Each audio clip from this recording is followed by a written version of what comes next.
Et dans Marquez-moi aujourd'hui, eh bien, une agence et un annonceur qui vont nous expliquer comment ils ont travaillé ensemble sur leur dernière campagne. Et pour ça, j'ai convié sur ce plateau Jean-Patrick Chicard. Bonjour. Bonjour. Vous êtes cofondateur de l'agence Rosa Paris et Philippe Colléon. Bonjour. Bonjour. Cofondateur et président d'Academia. D'abord, Philippe, moi j'aimerais savoir, quand vous êtes allé voir les équipes de Jean-Patrick, quel était le brief de départ avant qu'on parle de la nouvelle campagne Academia? D'accord. Ça fait déjà quelques temps qu'on travaille ensemble. Ouais. On n'a pas juste débarqué pour dire voilà notre problème. Non, ça vient d'un constat. Chaque année, on réalise une enquête auprès de 100 000 familles pour voir les progrès réalisés par les élèves. Ouais. C'est intéressant. Et effectivement, encore une année, on s'est rendu compte que les élèves progressaient en moyenne de 4 points dans la matière suivie. Donc ça, c'était le constat de base. Et que ces 4 points changer la vie à la fois de l'élève, entre un élève qui a 8 ou 12, passer des redoublements, ou entre 12 et 16, ça lui permet peut-être d'intégrer les grandes écoles qu'il souhaitait, etc. Donc, on a vu qu'il y avait ce constat, le bénéfice par rapport à l'élève, mais aussi par rapport aux familles. Et que le premier stress familial, quelque part, c'est autour des devoirs et autour. Et que le climat, pour 86% de nos familles qu'on suivait, ou qu'on suit, déclarait dire que le climat familial est beaucoup plus serein avec Academia. Voilà, donc c'est deux insights, à la fois les progrès, le bénéfice de ces progrès, et également, le changement de la structure un peu familiale de l'ambiance, qui a été le brief de départ, c'est comment exprimer ça, d'un point de vue communication, avec à la fois un nouveau film, et repenser un petit peu notre signature. Jean-Patrick, c'est cet effet stress de la réussite scolaire que vous avez souhaité exploiter là, dans la nouvelle campagne ? Je ne sais pas si on a vraiment voulu insister sur le stress de la réussite scolaire. Là où on a voulu insister, c'est sur la vérité humaine qui existe dans les familles quand on arrive avec un mauvais bulletin de notes. Donc je pense que c'est vraiment le point de départ de cette réflexion, de se dire finalement, les notes, c'est quand même un sujet d'engueulade depuis toujours, dans toutes les familles, et quel que soit finalement le niveau des familles, que ce soit des familles aisées, pas aisées, que ce soit des familles avec des niveaux d'éducation élevés ou pas du tout, peu importe, le sujet des notes, c'est un sujet de tension. Donc ça, il y a quand même un truc hyper savoureux à pouvoir jouer en création. Et puis, peut-être le deuxième point qui nous a vraiment intéressé quand on a travaillé sur le sujet, c'était de se dire, finalement, puisqu'on a 4 points en plus dans la moyenne, il n'y a plus de raison de s'engueuler, et pour autant, les familles sont encore capables de s'engueuler, parce que je pense que quand on est une famille, quand on veut que ce soit une famille vivante, l'engueulade, elle fait partie de la vie des familles. Donc voilà, on a vraiment joué sur cette réalité-là, et on s'est amusé à mettre en scène finalement des engueulades complètement stupides, un peu idiotes, et en tout cas qui n'avaient pas de réelle utilité. Et c'est ce qui donne, je pense, la saveur de ces films où on s'amuse à voir cette vérité humaine que toutes les familles ont dû vivre à un moment ou à un autre. On regarde tout de suite ce que ça donne. Écoute, moi je veux bien être gentil, je veux bien être cool, je veux bien tout laisser passer, mais à un moment donné, on peut pas tout laisser passer. Qu'est-ce que j'ai fait? Écoute, regarde l'état de ta chambre. Mais elle est rangée, ma chambre. Tu rigoles des genoux, j'espère. C'est quoi ça? C'est des chaussettes. Tu vois le problème avec toi, Mathéo? C'est qu'on te donne ça et tu prends ça. C'est le contraire. Je crois pas, non. Non. Alors, le plus terrible quand j'ai regardé ces campagnes, parce qu'il y en a 3 ou 4, c'est que je me suis dit, oh là là, mais c'est moi.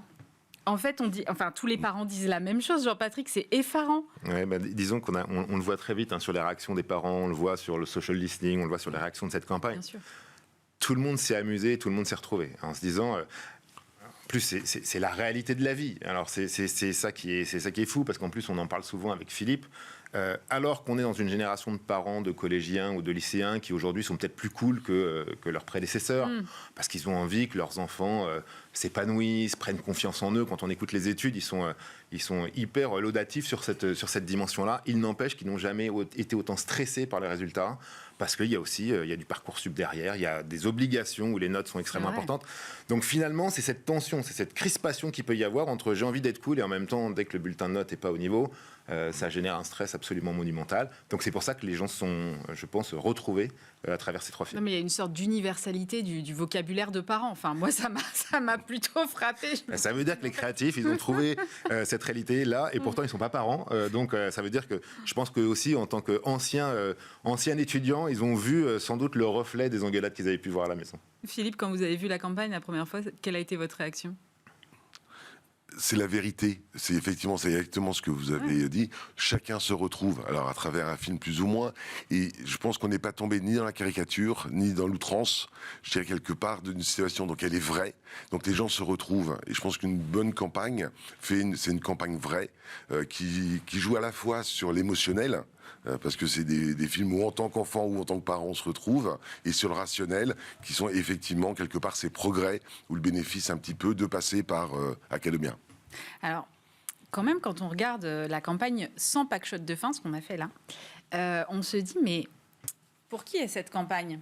Parce qu'en fait, il n'y a aucun moment où le mot soutien scolaire est prononcé. Il faut vraiment attendre la fin pour comprendre l'explication. Pourquoi ce parti pris, Jean-Patrick ? Parce que moi, je crois en l'intelligence des gens.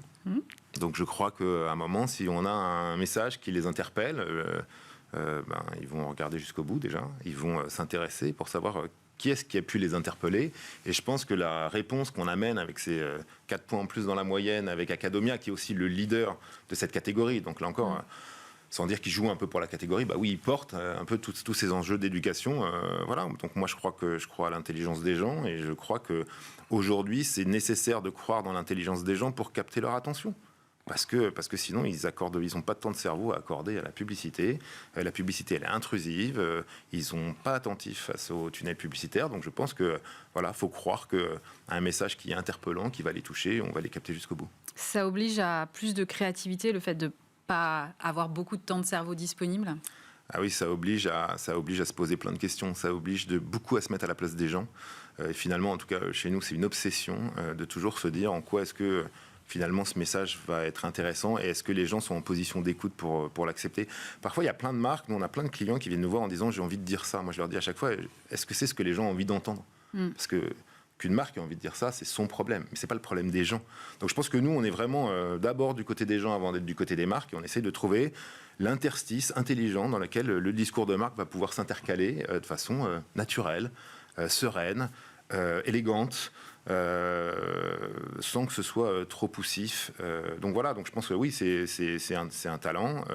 Je pense que c'est le travail de l'agence qui est vraiment là-dessus. Puis je pense que dans l'histoire qu'on a eue avec Academia, on n'en est pas à nos coups d'essai sur ce type de campagne, sur cette vérité. On avait fait une campagne il y a quelques années sur vaut mieux avoir un bon prof qu'un bon pote, qui montrait justement comment faire quand on n'a pas pu suivre un cours. On va toujours voir son pote pour avoir des explications, sauf que le pote, 9 fois sur 10, il n'a pas plus capté que l'élève en lui-même. Donc voilà, donc je pense qu'on essaye toujours de trouver des éléments qui vont résonner avec ce que les gens pensent, avec ces vérités. Ça me fait plaisir quand vous dites toutes les mamans ont dû se retrouver dans cette réalité-là. Je pense que c'est exactement ce qu'on essaye de faire. En tout cas, c'est ce que je pense que la bonne publicité devrait faire. Et si vous me permettez, je trouve que ce que l'agence a réussi, c'est parler aussi bien aux parents qu'aux enfants. Et c'est très dur aujourd'hui de pouvoir toucher aussi bien les deux générations et pas les opposer, pas caricaturer, pas dire on va se mettre les enfants avec nous contre les parents ou les parents contre les enfants. On voit des enfants qui sont sereins, ils sont heureux, ils sont pas stressés. Et je pense que ça fait aussi, c'est un écueil qui était très difficile, qui est de parler aux deux. Oui, c'est vrai, je n'ai pas testé sur mes enfants, mais je vais le faire, je verrai la réaction. Vous allez voir, ça marche très bien. Ils vont se retrouver aussi. Philippe, comment une campagne comme celle-là, elle sert finalement la stratégie long terme d'Academia ? Alors, d'abord, j'ai envie de dire par son adhésion auprès de l'interne, auprès de nos clients et auprès de nos prospects. Donc on peut aujourd'hui très bien mesurer par rapport au trafic du site, etc. On a vu une croissance de plus de 30% de la demande. Dans combien de temps ? Depuis le début de la campagne, qui était 30% 30%, oui, de plus de demandes. Donc la pub peut encore fonctionner, ça marche donc, créer, ça marche. Même la vieille télé, si je puis dire, ça marche. Plus de 30% de demandes. Donc c'est-à-dire que c'est une campagne qui quelque part a l'adhésion à la fois de nos familles, mais aussi de gens qui sont dans cette situation et qui cherchent des solutions. 30%, c'est le prochain EFI, Jean-Patrick. J'espère bien. Vous attendiez à ça ? En tout cas, on s'attendait à recueillir l'adhésion du public. On s'attendait à ce que ce soit une campagne que les gens allaient aimer. Donc, j'étais sûr de l'adhésion. J'étais aussi sûr de l'impact que ça allait avoir.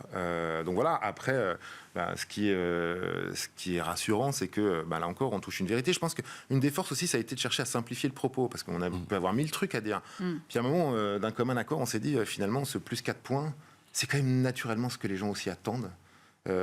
C'est pas de gaieté de cœur qu'on va finalement avoir besoin d'un soutien scolaire. Donc ça veut dire qu'il faut, on a aussi une attente de résultat, mais en même temps en essayant de le rendre simple et serein. Donc voilà, je pense que c'est un peu une recette, c'est pas évident. Je souligne aussi le talent du réalisateur qui fait ces films, parce que le choix des castings, la capacité de narrer cette histoire de façon extrêmement simple, ça fait partie de la qualité du résultat. Donc Rudy Rosenberg, le réalisateur, a fait un travail génial. Il a été derrière chaque comédien à lui faire la réplique à l'intonation près qu'il avait envie d'avoir. Et finalement, c'est tous ces petits ingrédients-là qui font que le téléphone sonne chez Academia pour dire ça m'intéresse de pouvoir d'avoir des renseignements et de pouvoir prendre des cours pour mes enfants. Philippe, vous l'avez dit, ça fait un moment que vous travaillez avec Rosa Paris. Oui. Quelles sont les clés de votre bonne relation? Parce qu'aujourd'hui, on voit quand même beaucoup d'annonceurs qui ont des tendances de changement beaucoup plus récurrents, en tout cas d'agences, qu'avant. Pourquoi vous continuez de travailler avec une agence comme celle de Jean-Patrick?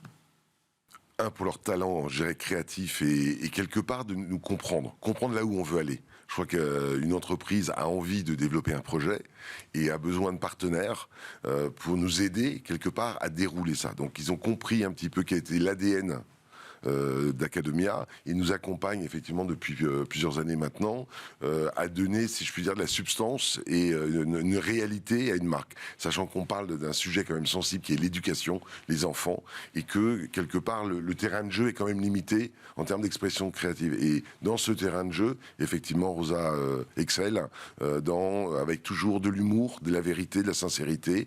Et c'est un petit peu ce qui caractérise Academia dans la mission d'Academia, qui est effectivement d'être à côté des parents, aider les enfants.